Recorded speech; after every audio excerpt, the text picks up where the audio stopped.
میں انشورنس کے حوالے سے ایک سوال کرنا چاہتا ہوں کہ لائف انشورنس جو لوگ کرواتے ہیں آیا اسلام میں اس کی اجازت ہے یا نہیں؟ اصل میں یہاں اس کو کہوں گا آپ سے کہ ایک تو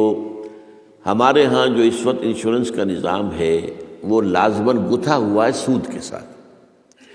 لہذا اس شکل میں جو اس وقت انشورنس ہو رہی ہے وہ تو حرام ہے، اس کے حرام ہونے میں کوئی شک نہیں ہے۔ البتہ یہاں پر پیور انشورنس کی بات اگر کی جائے جس کے اندر کہ کوئی سودی معاملہ نہ ہو، کیونکہ وہ پھر انویسٹ کرتے ہیں اور اس کا بھی پھر وہ جو ہے وہ نفع دیتے ہیں، وہ سب کچھ ہے، وہ سارا معاملہ ہے۔ اسی لیے جس نے کوئی بڑا بینک بنایا اس نے 7 انشورنس کمپنی بنا لی، حبیب بینک بن گیا، حبیب انشورنس کمپنی بن گئی، وغیرہ وغیرہ۔ آدم جی بینک تھا، آدم جی انشورنس بن گئی۔ البتہ یہ ہے کہ جہاں تک ایک مثلاً یہ کہ ایک انشورنس اس طرح کی ہے کہ چند تاجر جو ہے وہ بیٹھ کر طے کر لیتے ہیں کہ بھائی ہم اتنا ماہانہ ہم سب جمع کریں گے تاکہ ہم میں سے اگر کسی کو بڑا لاس ایک دم ہو جائے تو ہم اس کو کمپنسیٹ کر کے اپنے پاؤں پہ کھڑا کر دیں، تو اس کو کوئی حرام نہیں کہہ سکتا، جائز ہے۔ یہ تو ایک کوآپریشن ہے، کوآپریٹیو ایک آپ نے بنا لی ہے، اس کوآپریشن کے حوالے سے اس کو کون حرام کہے گا؟ یہ لائف انشورنس کا معاملہ جو ہے اس میں آ جاتا ہے ایک چانس اس نوعیت کا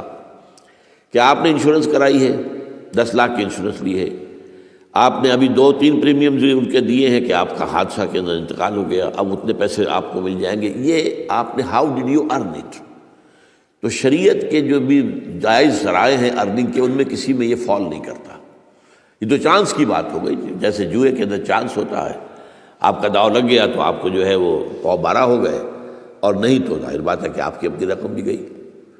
اسی طریقے سے یہ ہے کہ اگر وہ آپ نے جتنا بھی رقم جو ہے دی ہے وہ ہو سکتا ہے کہ وہ آپ بالکل ٹھیک ٹھاک اس وقت تک رہیں۔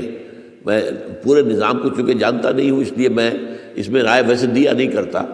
اس میں میرے بیٹے سے آپ ذرا بات کر لیجیے کہ کسی وقت آ کر جنہوں نے PhD کے کورسز مکمل کیے ہوئے ہیں اسلامک اکنامکس میں، عاطف وحید، تو وہ ہمارے وہاں قرآن اکیڈمی میں بیٹھتے ہیں، تو کبھی دن میں آ کے بات کر لیجیے۔ لیکن یہ چند باتیں وہ تھیں جو میں نے آپ کے ساتھ جو میرے سامنے واضح تھی وہ میں نے واضح کر دی۔